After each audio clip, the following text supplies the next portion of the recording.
Now making beautiful music in and outside the concert hall.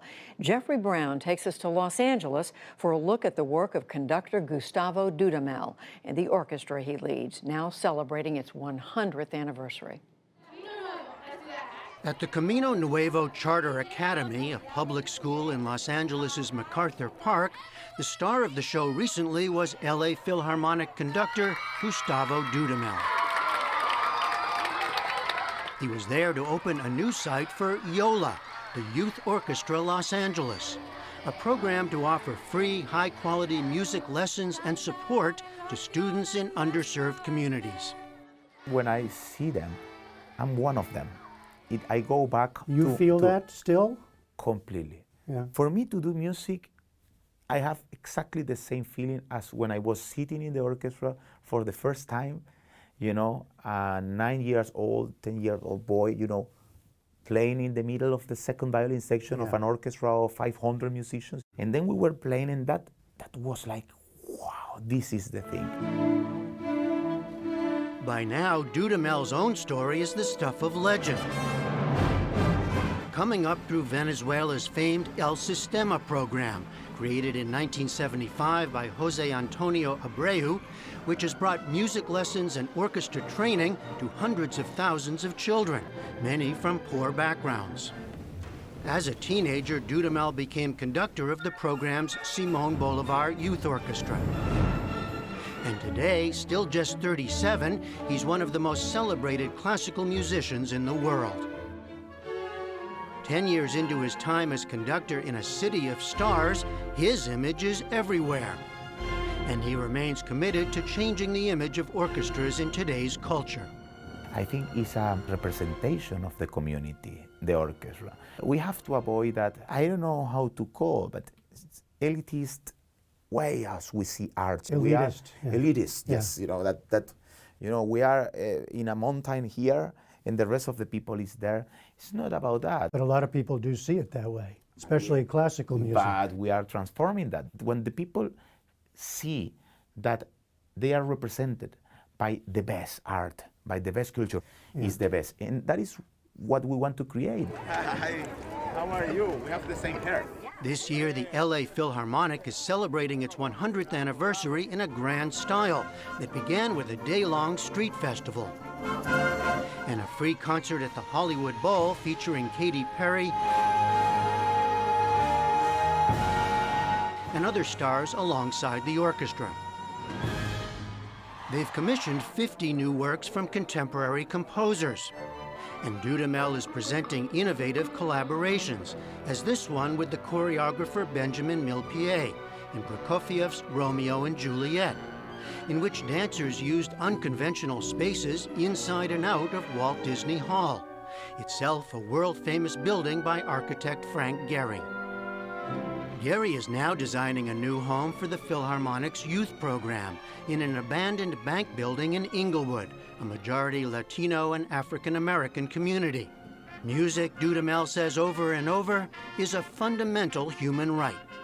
It's a big idea, but it's simple and it's very objective because art is creativity. Art is access to beauty.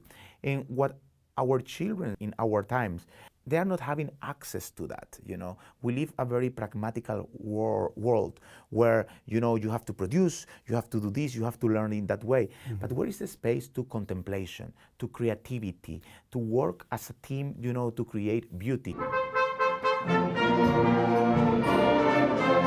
The immediate goal is to double the number of children participating, now at around 1,200.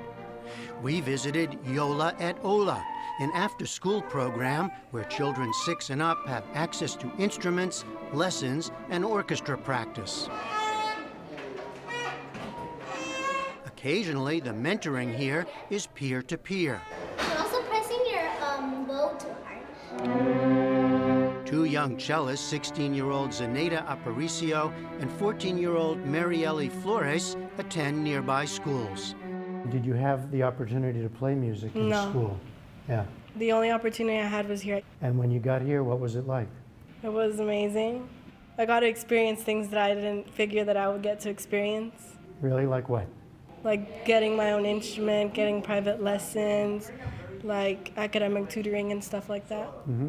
What did you find when you got here? I saw that there was opportunities not only for certain people in this country, but there was opportunities for people that need it the most. Did you need it? Yes, I did, because I don't have enough money to pay for an instrument lessons and all those things, so I found it here. What they've clearly also found here is a community of friends and mentors, including Maestro Dudamel himself. Did you get to meet Gustavo Dudamel? It's pretty exciting, so many feelings just at once. He's a big person in our life. As Dudamel is moving forward in Los Angeles, his homeland of Venezuela is another story. After years of political, economic, and humanitarian crisis. El Sistema is a government-funded program, and the Simon Bolivar Orchestra regularly performs at government functions. Dudamel has been strongly criticized at home for being too cozy with the regime of President Nicolas Maduro and not speaking out against his authoritarian policies. After Dudamel did write a New York Times op-ed last year critical of the government, Maduro responded by canceling 2 tours of the Bolivar Orchestra.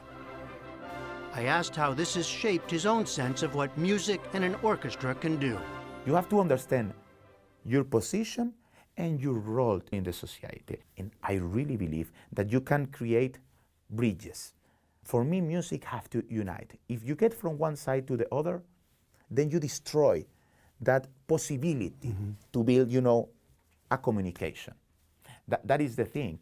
But of course, I suffer every single day of what is happening in my country because I have my family there. And they suffer this thing. This have to change, and people have to take responsibility for that. Here in Los Angeles, in the meantime, the focus is on playing beautiful music Cántame otra antes que partamos. and reaching more young people. Every child have access to music and to art. That is the dream. That is my dream, to embrace the world with art. And it's not naive. That's it. It's simple, but that is the most beautiful thing. For the PBS NewsHour, I'm Jeffrey Brown in Los Angeles.